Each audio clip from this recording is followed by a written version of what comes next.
천국 복음은 죄에서 구원함을 얻는 구원을 주십니다. 이 천국 복음은 우리 어둠에서 빛으로 바꾸시는 귀한 복음이에요. 특별히 마태복음은 복음이라고 말씀하기도 하지만 천국 복음이라고 얘기합니다. 회개하라 천국이 가까웠다라고 말씀할 때 예수님께서 전하시는 복음을 천국 복음이라고 말씀하죠. 다른 복음서에는 하나님 나라의 복음이라고 얘기도 합니다. 그러니까 천국은 하나님의 나라잖아요. 그래서 천국, 하나님이라는 의미를 유대인들이 잘 쓰지 않기 때문에, 왜냐하면 거룩하신 하나님의 이름을 함부로 입술에서 내지 않기 때문에 천국이라 이렇게 얘기합니다. 저 천국. 그러나 다른 복음서는 유대인들이 아니라 로마 제국에 있는 그리스도인들에게 또 사람들에게 전하는 복음서이기 때문에 하나님의 나라, 정확하게 하나님의 나라 복음 이렇게 얘기합니다. 이 복음은 줄여서 이 복음은 어둠 속에 갇혀있는 우리를 빛으로 나오게 하죠. 곧 죄인들을 구원하게 하시는 것이 복음입니다. 역사 속에서 마찬가지죠. 어둠에 갇혀있는 사람들, 죄에 갇혀있는 사람들에게 빛으로 나오게 만들며 빛으로 우리에게 주십니다. 유럽 역사에서 가장 유럽을 공포로 몰아넣었던 것이 바이킹입니다. 그러니까 8세기부터 11세기까지 북유럽의 가장 강대국이었던 세 나라, 그러니까 해적으로 강대국이었던 세 나라가 있습니다. 이 나라가 덴마크, 노르웨이, 그리고 스웨덴이라는 나라예요. 이 세 나라의 공통점이 있어요. 공통점. 이제 한번 이 국기를 한번 보실까요? 이 세 나라의 국기의 공통점이 뭐냐면 십자가입니다. 십자가. 이 덴마크 국기는요, 가장 오래된 국기입니다. 그러니까 국기 중에 가장 오래된 국기고, 그리고 가장 오래된 사용된 국기로 기네스북에 등재되어 있는 국가의 이 국기예요. 그러니까 덴마크 국기나 노르웨이 국기, 스웨덴 국기에 가장 그들의 중심에는 십자가가 새겨져 있습니다. 그 이유가 바로 이 바이킹부터 시작이 돼요.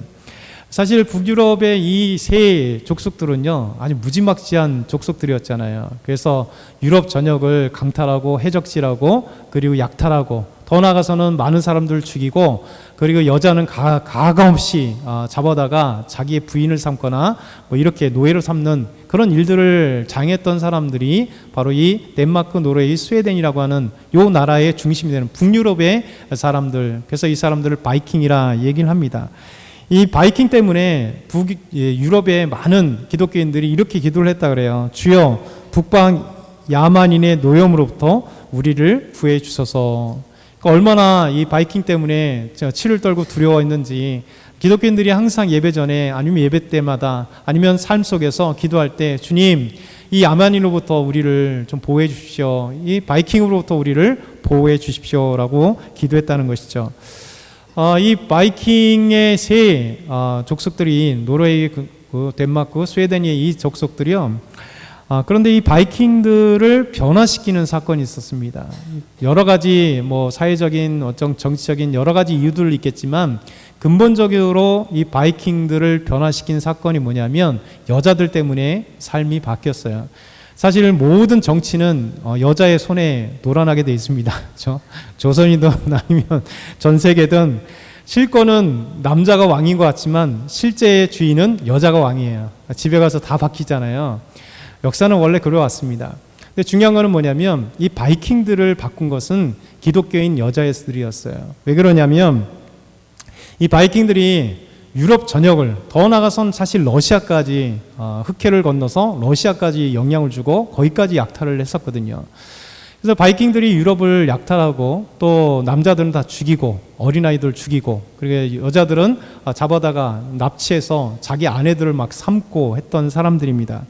이렇게 잡혀갔던 많은 여자들 중에 상당수가 그리스도인들이었어요. 그러니까 처음에는 하나님 앞에 원망을 많이 했죠. 왜 우리 정말 평화롭게 아름답게 주님을 섬기면서 살아가는 우리에게 이런 고난이 닥칩니까? 내 남편은 죽고 우리 아이들은 죽고 나는 이렇게 바이킹에 끌려와서 이렇게 강제로 바이킹을 내 남편으로 삼아야 되는 이 고통과 아픔이 얼마나 이 여인들에게 치욕스럽고 고통스러웠을 것 같아요.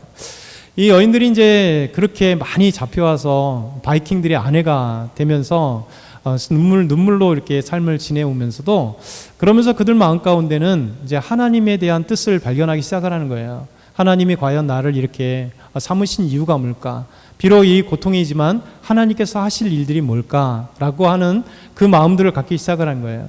그래서 이 신앙인 여인들이 함께 모여서 기도하면서 그들이 무엇을 할 것인가 작정을 하면서 우리 남편 이 바이킹들을 구원의 도구, 그 하나님의 복음을 이들에게 전해야겠다. 그래서 이들도 예수님을 믿으면 이들이 해적을 그만두지 않을까라는 생각을 해서 이제 여인들이 남편들에게 계속해서 복음을 증거했습니다. 근데 이 복음을 증거하는데 남편들이 콧방귀나 끼겠어요. 지금까지 호전적인 민족이요, 그리고 바이킹으로 살았고 그들이 삶이 다 그런 삶이 매일 술 먹거나 싸우고 그 다음에 약탈하는 이런 호전적인 아주 남성 같은 이런 어떤 그 이미지 있잖아요. 그런 이미지 속에 지금까지 살아왔던 그들이 복음을 받아들이지 않았습니다. 계속해서 전해도 복음을 받아들이지 않는 거예요. 그러면서 그리스도인 이 여인들이 이제 시간이 계속 흘러가면서 그들이 어떻게 할 것인가, 그러면서 마음에 새로운 작전을 쓰기 시작합니다. 그들이 어떤 작전을 썼냐면, 내 남편들이 예수 믿지 않으면, 우리 바이킹들이 예수 믿지 않으면, 그러면 우리 자녀들에게 신앙교육을 하겠다. 우리 자녀들에게 복음을 증거해야겠다. 우리 자녀를 하나님의 말씀으로 바로 세워야겠다라는 거예요. 비록 나는 잡혀왔고 강제로 아내가 되었고 그러면서 아기들이 태어나지만 이 아기들은 소중한 자녀들이다. 그렇게 생각하면서 이 아이들이 태어나면서 이 아이들에게 신앙교육을 하기 시작을 합니다. 이 아이들에게 태어나면서 함께 예배드리고, 비록 혼자 집에서 아이들을 키워가지만 아이들에게 예배하고 아이들에게 하나님의 말씀을 가르치고 이 아이들과 함께 기도하고 그러는 거예요. 그래서 이 아이들이 자라면서 계속 부모님들이 전해준 말씀 가운데 또 예배 가운데 하나님을 믿으면서 성장하잖아요. 그러면서 아버지는 바이킹이고 그리고 전체 나라 자체가 바이킹의 그런 국가이기도 하고, 그런데도 놀랍게도 시간이 점차 지나가면서 이 아이들이 예수 믿어가면서 자꾸만 부딪히기 시작하는 겁니다. 왜냐하면 어머니가 가르쳐준 신앙, 어머니가 가르치는 말씀, 곧 하나님의 말씀을 통해서 하나님이 원하시는 것은 이 바이킹의 삶이 아니다. 해적의 삶이 아니다. 사람을 이렇게 죽이고 그리고 많은 사람들에게 고통을 빠뜨리는 이 사건이, 이런 일들이 하나님 기뻐하신 일이 아니라는 사실을 그들은 이제 알게 되는 거죠. 그래서 시간이 지나가면 지나갈수록 서서히 믿음의 사람들이 바이킹의 중심이 서게 되고, 그러면서 서서히 그들이 삶 가운데 분명히 여러 가지 역사적인 사건이나 프랑스나 여러 가지 일들이 있었고, 또 국가적으로나 아니면 대외적인 어떤 정치, 사회 문화도 있었지만 가장 그 안에 근본적인 깔린 게 뭐냐면 그리스도의 신앙이에요.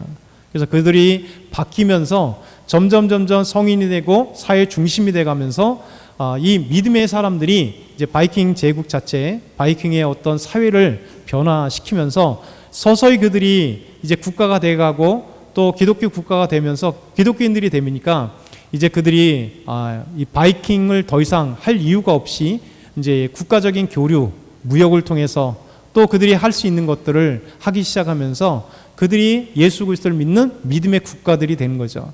그래서 북유럽의 가장 중심이 된, 지금은 가장 사회복지가 잘 된 나라가 덴마크, 노르웨이, 스웨덴이잖아요. 그러면서 역사적으로 보면 가장 기독교 국가로서 정말 엄청난 믿음 안에서 성장하는 나라가, 이 대표적인 세 나라가 바로 바이킹에서 예수 믿는 나라가 되었던 거예요. 그러면서 그들이 예수 믿으면서 이제 여러 국가가 안정되면서 바뀐 게 뭐냐면, 국기에도 이렇게 십자가, 그들의 중심은 바로 예수 그리스도 신앙이 중심이 된 것으로 바뀌었다는 것이죠. 이건 다 알려진 이야기들입니다. 여러분, 이 세상을 바꾸는 거는요, 분명히 정치가 바꿀 수도 있습니다. 사회가 바꿀 수도 있습니다. 그러나 그 정치나 사회나 문화나 가장 중심은 우리예요. 우리 마음인 거죠. 그래서 우리의 심령과 마음과 인식이 변하지 않으면 정치는 세대가 바뀌어도 동일합니다. 우리가 어떤 마음을 갖고 있느냐, 그래서 우리 자신을 하나님의 말씀으로, 하나님의 신앙으로 바로 세우면요, 우리가 바른 정치를 할 수 있고 바른 시대를 이끌어갈 수 있는 사람들이 될 수 있는 거예요.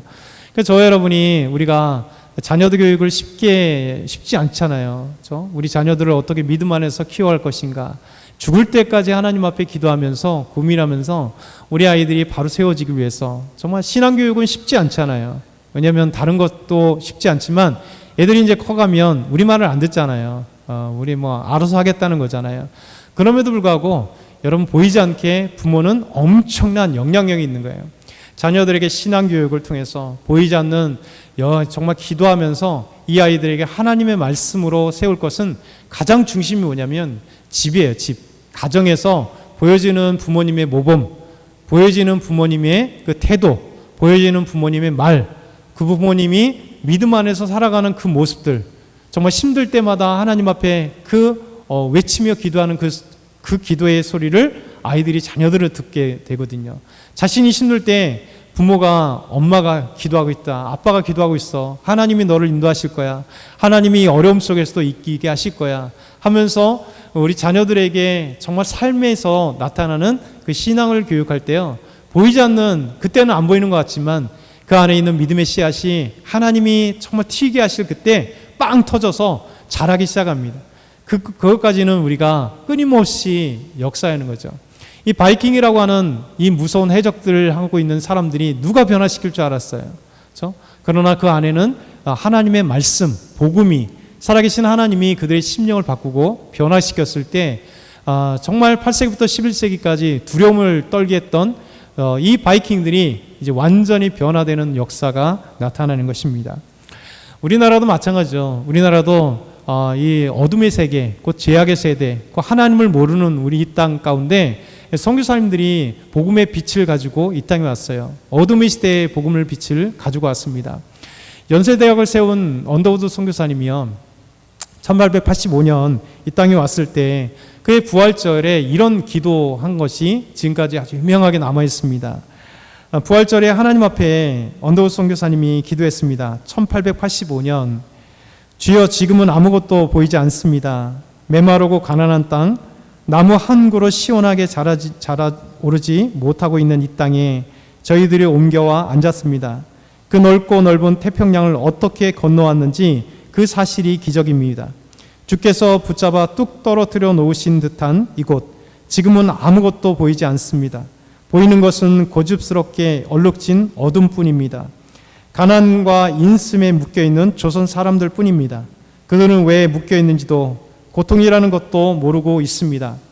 고통인 줄 모르는 자들에게 고통을 벗겨주겠다고 하면 의심부터 하고 화부터 냅니다. 조선 남자들은 속셈이 보이지 않습니다. 이 나라 조정의 내심도 보이지 않습니다. 가마를 타고 다니는 여자들을 영영 볼 기회가 없으면 어쩌나 합니다. 조선의 마음이 보이질 않습니다. 그리고 저희가 해야 할 일도 보이지 않습니다. 그러나 주님, 순종하겠습니다. 겸손하게 순종할 때 주께서 일을 시작하시고 그 하시는 일을 우리들의 영적인 눈으로 볼 수 있는 날이 올 줄 믿나이다. 믿음은 바라는 것들의 실상이요 보이지 못하는 것들의 증거니라고 하신 말씀을 따라 조선의 믿음의 앞날을 볼 수 있게 될 것을 믿습니다. 지금은 우리가 황무지 위에 맨손으로 서 있는 것 같사오나 지금은 우리가 서양 귀신, 양기자라고 손가락짐을 받고 있사오나 저들이 우리 영혼과 하나인 것을 깨닫고 하나님 나라의 한 백성, 한 자녀임을 알고 눈물로 기뻐할 날이 올 것을 믿나이다. 지금은 예배드릴 예배당도 없고 학교도 없고 그저 경계와 의심과 멸시와 천대만이 가득한 곳이지만 이곳이 머지않아 은총의 땅이 되리라는 것을 믿습니다. 오 주여 제 믿음을 붙잡아 주소서. 이것이 언더우드 선교사님의 기도예요. 어둠에 갇혀 있었던 이 조선 사회에 처음으로 왔을 때 온갖 보면 여러분 어떤 경제를 보는 게 아니잖아요. 사람들의 어떤 외모를 보는 게 아니잖아요. 이 복음이 없는 이 어둠의 세대를만 본 거예요. 하나님의 복음이 떨어져 한 사람씩 예수 믿고 구원받는 그날이 오기를 언더우드 선교사님이 기도했던 것이죠. 마지막에 이 땅에 기도했던 것처럼 오히려 어둠의 세계가 이제 활활 타오르는 빛의 세계가 되었고, 우리가 잘 아는 것처럼 평양 대부흥의 운동이, 원상 대부흥의 운동을 통해서 이 조선 사회가 하나님의 말씀으로 예배 가운데 주님 안에서 활활 타오르게 됐고, 일제강점기라고 하는 그 어려움과 고통 속에서도 믿음의 사람들은 끝까지 일본 사람들에게 저항하고 믿음으로 세워가고 교회는 더욱더 활활 타올라 기도했던 6.25라고 하는 이 아픔 속에서도 오히려 1950년 후반 60년대 보릿고개를 넘어가게 한 것은 우리 심령들이에요. 어떤 정치적인 것보다도 교회들마다 가만히 되기 깔아놓고 기도하면서, 천막에서 기도하면서, 아니 그냥 맨마당에서 기도하면서 밤새도록 기도하고 예배드리고, 저 새벽 4시에 3시에 예배드리고 일터로 나가서 농사를 짓고 있는 믿음의 선조들, 하나님 앞에 우리는 못 살았으나 하나님, 우리 자녀들은 하나님의 믿음 안에서 잘 살기 원합니다. 이 아이들이 하나님을 보기를 원합니다. 이 나라 민족이 서기를 원합니다. 여러분, 제일 중요했던 것은 이 사회의 이 나라 민족을 발전시킨 근간이 뭐냐면 우리의 믿음이었어요. 이 믿음 안에서 희망을 보게 하고, 믿음 안에 비전을 보게 하고, 믿음으로 키웠던 많은 믿음의 사람들이 자녀들을 교육시키길 원했고, 자녀들이 하나님 앞에 빛을 보길 원하고, 그래서 기도했던 믿음의 사람들 때문에 이 나라 민족이 활활 타오르는 어둠 속에서 비치게 된 것이죠. 복음이 우리 안에 있게 된 것이죠. 예수님이 이 땅에 빛으로 오셨어요. 어두움 세대, 죽어가는 영혼들에게, 그리고 하나님 없는 세상, 온 세상의 어둠의, 영적 어둠의 세상에 빛이신 예수 그리스도가 이 땅에 오신 거예요. 빛으로 오셨습니다.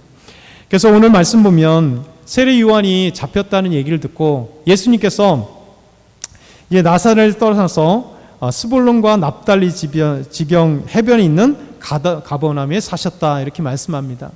여러분, 가버나움은 이제 갈릴리 북단에 있는 마을이에요. 그곳에 가셔서 갈릴리 나사렛을 떠나서 예수님이 자라신, 태어난 것은 베들레헴이지만 자라신 곳이 바로 갈릴리 나사렛인데, 나사렛에서 떠나서 드디어 주의 복음의 시작이었던 주의 구원의 사역을 시작할 때 가버나움을 중심으로 갈릴리 해변 바다를 중심으로 이제 북쪽에서 복음을 증거했거든요. 이 북쪽 땅이 어디냐면 스불론과 납달리 이 지파가 받은 땅입니다. 이 놀랍게도 예수님께서 사역하실 때요, 이사야 선지자가 예수님 오기 전에 700년 전에 이사야 선지자가 예수님께서 어둠의 이 백성들에게 빛을 주실 거라고 하는 이 예언의 메시지를 전했어요.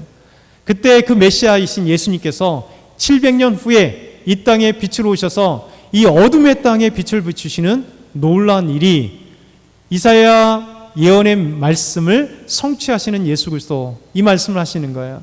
우리 마태복음 4장 14절 16절 같이 한번 읽겠습니다. 이는 선지자 이사야를 통하여 하신 말씀을 이루려 하심이라. 일러스되 스불론 땅과 납달리 땅과 요단강 저편 해변길과 이방의 갈릴리의 흑암에 큰 빛을 보았고 사망의 땅과 그늘에 앉은 자들에게 빛이 비추었도다 하였느니라. 아멘. 이사야 선지자는 말씀하기를요, 뭐라고 하냐면 스불론 땅과 납달리 땅과 요단강 저편 해변길과 이방의 갈릴리여 흑암에 앉은 백성이, 이렇게 얘기합니다. 여러분, 갈릴리 북쪽 이 주변 땅, 이걸 갈릴리 땅이라고 해요. 갈릴리 지역이라고 얘기하는데요. 여러분, 이 땅, 스불론 지파, 납달리 지파가 받은 땅, 이 스불론 땅과 납달리 땅, 이 땅은요, 해변길 국제도로가 흐르고, 그리고 이곳에 이방의 갈릴리어라고 저 별명이 붙은 겁니다. 왜 그러냐면 이 갈릴리 북쪽에는요, 이 땅에는요, 역사적으로 우상 숭배가 가득했고 이방 문화가 가득했어요. 왜냐하면 북쪽에 있다 보니까 먼저 거대한 북쪽 아수르 제국에 의해서 북쪽이 지배됐잖아요. 북이스라엘이 멸망을 당했습니다. 그리고 북이스라엘이 지배하면서 북이스라엘이 또 있으면서도 우상 숭배와 그리고 아수르의 지배 가운데 저 멀리 이방의 문화들과 이방 신들이 북쪽에 가득했습니다. 그 위에 남유다도 바벨론에 멸망하면서 아수르와 바벨론 제국에 의해서, 그리고 이제 아람이라고 하는 지금의 시리아, 이 아람이라고 하는 이 제국에 있어서 또 아람의 신들의 영향을 받고, 그래서 북쪽에 있는 이 갈릴리 지역에 있었던 스불론과 납달리 지역 이 땅들은요, 항상 우상 숭배와 역사를 같이 했습니다. 그리고 이방의 우상들과 그리고 이방의 문화 가운데 북쪽은 계속해서 역사되었던 거예요. AD 1세기 예수님 당시에도 마찬가지예요. 이 북쪽에는요, 사람들에 의해서 정말 하찮게 여겼어요.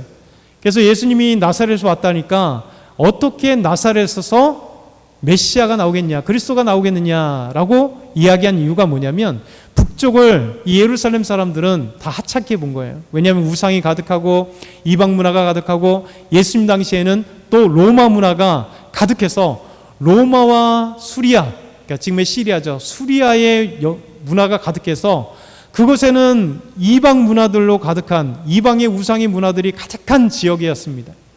역사적으로 수백 년의 역사와 예수님 당시에도 그것에는 어둠 속에 있던 거예요. 같은 유대인이지만 유대인을 취급받지 못하는 그 사람들.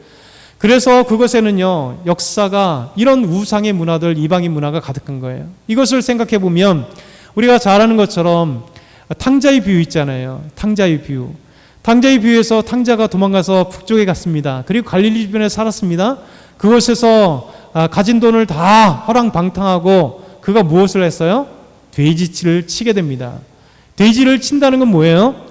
여러분, 이 유대인들은요, 구약에 돼지는 이 부정한 동물이기 때문에 기르지 않습니다. 먹지 않습니다.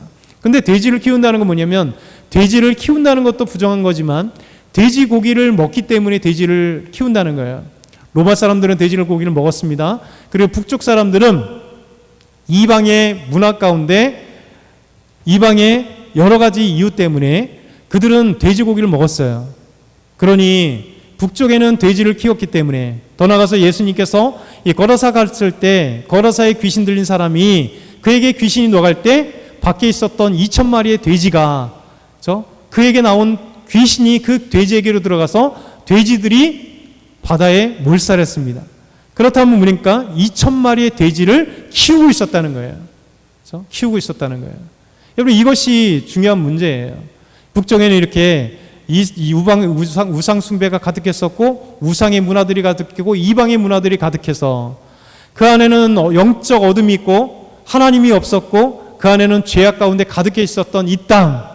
그래서 이 땅에 예수님께서 이사야 예언의 말씀의 성취를 통해서 이 땅에 빛으로 오신 예수님께서 이 흑암에 앉은 백성들을 향하여 그 다음에 뭡니까? 큰 빛을 보았고 사망의 땅과 그들이 앉은 자들에게 빛이 비추었도다. 예수님이 복음의 시작이 이 어둠의 땅, 우상 숭배로 가득한 땅, 이방 문화로 가득한 땅, 그래서 하나님이 없는 땅, 어둠에 가득한 땅, 죄악으로 가득한 땅, 이 어둠의 세대에 이 땅에서 빛으로 오신 예수님께서 복음의 시작이 이사야 선자의 예언에 따라 이곳에서 가버나움에서 시작됐다는 거예요. 놀랍잖아요. 이게 하나님의 은혜입니다. 어둠 속에 빛으로 보내신 예수 그리스도, 우리 가운데 오신 거죠. 저와 여러분도 마찬가지 아니겠어요? 우리도 겉으로는 그 어떤 모습이 있을지 몰라도 우리가 하나님을 알지 못했을 때, 예수님을 몰랐을 때, 믿지 않았을 때는요, 우리 영혼은 죽은 거예요. 어둠이었습니다. 그때 빛으로 오신 예수 그리스도를 우리가 영접함으로 우리 안에 빛이 물러가고 어둠이 물러가고 빛이 우리 안에 있었던 것입니다. 예수님께서는 우리에게 빛으로 오셨어요. 요한복음 1장 4절 5절 보면 이렇게 말씀하죠. 같이 읽겠습니다. 그 안에 생명이 있었으니 이 생명은 사람들의 빛이라. 빛이 어둠에 비치되 어둠이 깨닫지 못하더라. 그 안에 예수님 안에 생명이 있었습니다. 이 생명은 사람들의 빛입니다. 예수님 안에 생명이 있기 때문에 그 생명을 우리 예수님을 영접하는 자에게 우리 안에 영원한 생명이 있고 예수님을 영접하는 자 안에 여러분 빛이 비치게 되는 거예요. 그러면 우리 안에 있었던 예수님을 몰랐을 때 하나님을 몰랐던 죄악 가운데 있었던 이 어둠이 예수님 빛이신 예수님을 영접함으로 빛 그 자체이신 예수님 때문에 어둠이 물러가는 거예요. 죄가 물러가게 되는 거예요. 근데 이 어둠들이 예수님 오셨음에도 깨닫지 못하더라 이렇게 말씀하고 있습니다. 요한복음 1장 9절 10절을 보면 참빛 곧 세상에 와서 각 사람에 비추는 빛이 있었나니 그가 세상에 계셨으며 세상은 그로 말미암아 지은 바 되었을 때 세상이 그를 알지 못하였고 예수님은 참빛입니다. 참빛이 이 땅에 오셨음에도 불구하고 이 어둠 죄인들은요 예수님을 거부해요. 그래서 빛이 비추되 어둠은 그를 모르는 거예요.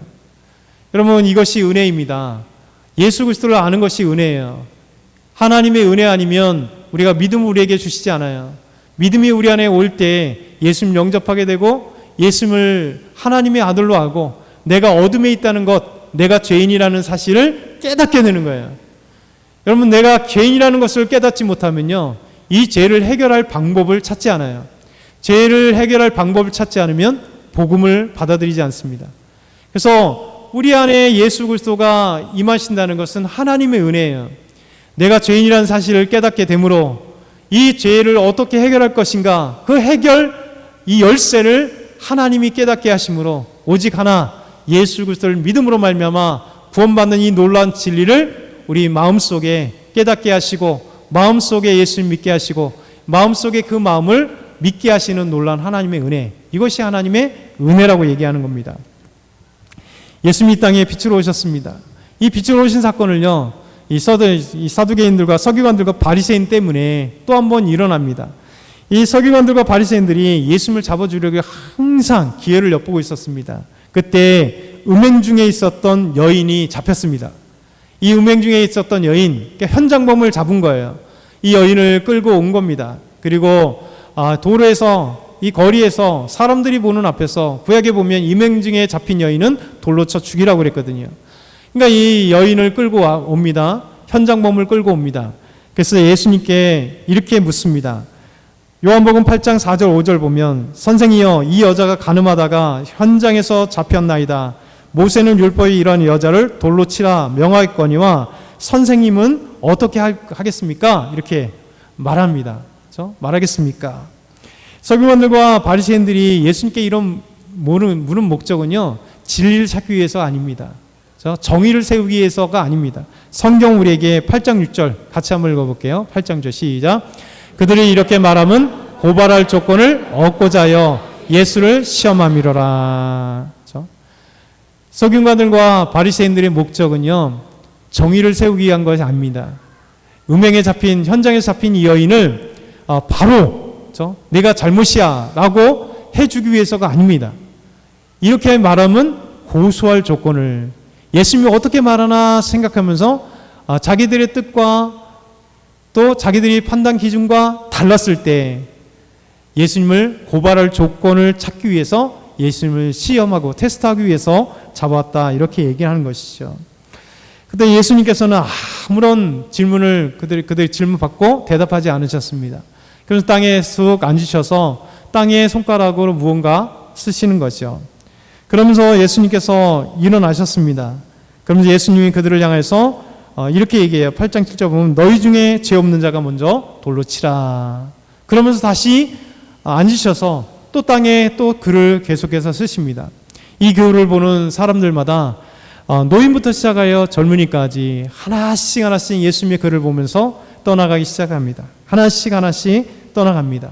그리고 예수님이 다시 고개를 들고 일어섰을 때 여인 혼자만 남았습니다. 예수님을 시험하려고 잡아 죽일 어떻게 계책을 잡으려고 잡아왔던 이 서기관들과 바리새인들도 떠나가고 모든 사람들이 떠나가고 오직 그 현장 중에 간음하다가 잡힌, 음행하다 잡힌 이 여인 하나 그 앞에 있었던 거예요. 8장 11절에 보면 나도 너를 정죄하지 아니하노니 가서 다시는 죄를 범하지 말라, 이렇게 말씀하고 있어요. 이는 예수님이 알았어요. 이 여인이 죄인이라는 것은 분명히 알았습니다. 그럼에도 불구하고 여러분, 내가 너를 정죄하지 않겠다, 용서해 주겠다는 겁니다. 그러면서 하는 말씀이 잘 기억해야 돼요. 여러분, 회개라고 하는 것은 다시는 죄로 돌아가지 않는 게 진정한 회개입니다. 우리 하나님 앞에 회개 기도하고 또 나가서 또 죄를 짓잖아요. 이것은 온전한 회개가 아니에요. 비록 우리가 죄의 유혹을 받아서 또 넘어질지라도 참된 회개는 뭐냐면 그 죄의 자리로 가지 않는 것, 하나님 앞에 기도하면서 다시는 가지 않는 것이 바로 회개예요. 그리고 참된 용서예요. 그래서 우리 주님께서는 이 현장에서 현장범이었던 이 여인을 향하여 나도 너를 용서하겠다는 거예요. 정죄하지 않겠다는 거예요. 다시는 죄를 짓지 말라. 여러분, 이 여인이 어떤 상황인지 모릅니다. 근데 예수님은 가장 잘 아실 거예요. 아마 더 비통한 여인이었을 겁니다. 이 여인이 정말 남들을 유혹해서 죄에 빠지는 그런 여인이 아니었을 겁니다. 분명히 예수님께서도 용서해 주실 만한 이 여인의 그 어떤 여러 가지 사정과 상황과 아픔이 이 여인에게 있을 것입니다. 예수님은 그 여인의 진짜 용서해 주는 건 뭐냐면 삶의 변화예요. 이 예수님의 이 놀라운 이 구원의 이 소식, 죄 용서함의 이 소식을 경험하고 나서 자기가 현장에서 죽을 수밖에 없었던 그가 용서받고 난 이 여인은 변화되지 않았을까요? 분명히 변화됐으리라 생각합니다. 예수님 이 땅에 우리의 흑암 중에 있는 죄악 가운데 있는 이곳에 빛으로 오시고 용서로 오시고 구원으로 오신 거예요. 그래서 우리 안에 빛을 비추고 이 나라 민족 가운데 빛을 비추고 전 세계의 어둠의 세계에 정말 빛을 비추는 놀라운 은혜입니다.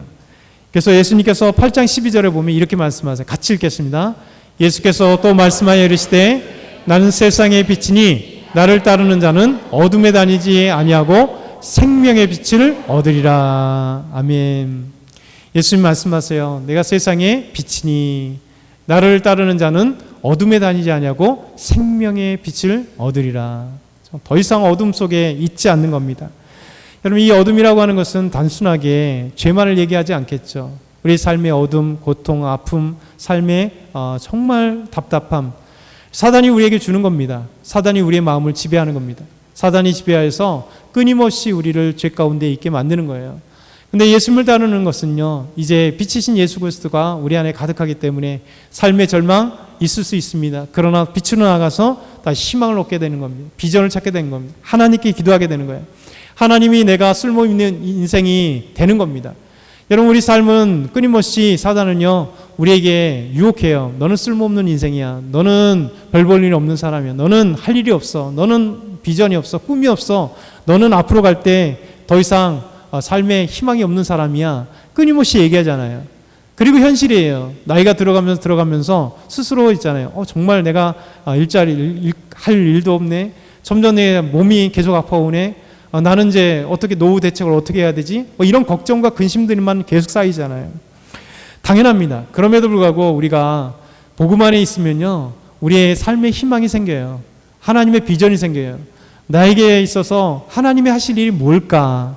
여러분, 하나님을 소망하면요, 우리에게 하나님께서 꿈을 주세요. 비전을 주세요. 하나님 역사를 주세요. 그렇죠? 어제 보면 권사님이 여기 요구르트를 다 갖다 놓으셨어요. 지금 얼마나 감사해요. 그렇죠? 우리 성도를 섬기겠다고 하는 이 마음이 얼마나 아름다워요. 요구르트가 우리에게 희망의 메시지인 거예요. 권사님이 하실 일이 있는 거예요. 그렇죠? 이 작은 돈을 들여서 성도를 섬길 수 있는 것이 큰 돈을 들인 것보다 더 아름답죠. 그러니까 우리에게 나이가 중요하지 않습니다. 건강의 유무가 중요하지 않습니다. 정말 하나님은 우리에게 어떤 하나님의 역사 가운데 인생의 아름다움을 경험할 수 있을까를 하나님 고민하게 하세요. 우리 주님은 항상 이렇게 빛과 어둠을 대비하세요. 욥기서 보면 이런 말씀하세요. 악인의 길은 어둠 같아서 그가 걸려 넘어져도 그것이 무엇인지 깨닫지 못하느니라. 그렇죠? 밤에 어둠은 돌불에 넘어지잖아요. 그러니까 어둠은, 죄악은 그런 것 같아요. 우리가 죄를 지어도 어둠에 사는 사람은요, 몰라요. 넘어져도 몰라요. 요즘에 TV를 보면 많은 사람 얼마나 뻔뻔스러워요. 우리 중고등부 오늘 죄의 결과에 대해서 나왔는데, 이제 회피, 책임 전가, 이게 죄의 결과예요. 이 사람들은요, 항상 회피해요. 그냥 첫부터 죄를 지었으면 뭐 해야 돼요? 제가 죄인입니다. 잘못했습니다. 그렇죠? 이게 정상인 거잖아요. 근데 그렇게 하는 사람 보셨나요? 아니에요. 다 책임 전가입니다. 다 책임 전가. 뭐 때문에, 누구 때문에. 어둠은요, 그 책임 소재를 다른 사람에게 돌리는, 그래서 내가 왜 넘어졌는지 몰라요. 그렇죠? 이 어둠은 이렇게 되는 거예요. 요한복음 3장 19절에 보면 그 정죄는 이것이니 빛이 세상에 왔을 때 사람들이 자기 행위가 악함으로, 그렇죠? 악함으로 빛보다 어둠을 더 사랑한 것이니라. 죄를 더 사랑하잖아요. 예수님 사랑함보다 죄에 있기를 원하잖아요. 주님은 이 땅에 빛으로 오셨습니다. 그래서 로마서 13장 12절 같이 읽겠습니다. 밤이 깊고 낮이 가까웠으니 그러므로 우리가 어둠의 일을 벗고 빛의 갑옷을 입자. 그렇죠? 빛이신 예수님을 믿는 사람들은요, 이제 어둠을 다 벗어버리고 빛의 갑옷을 입는 거예요. 에베소 5장 8절 보면 너희가 전에는 어둠이었어요. 우리가 예수 믿기 전에는 어둠이었어요. 그러나 이제는 빛의 자녀들입니다. 그렇기 때문에 빛의 자녀들처럼 행해야 됩니다.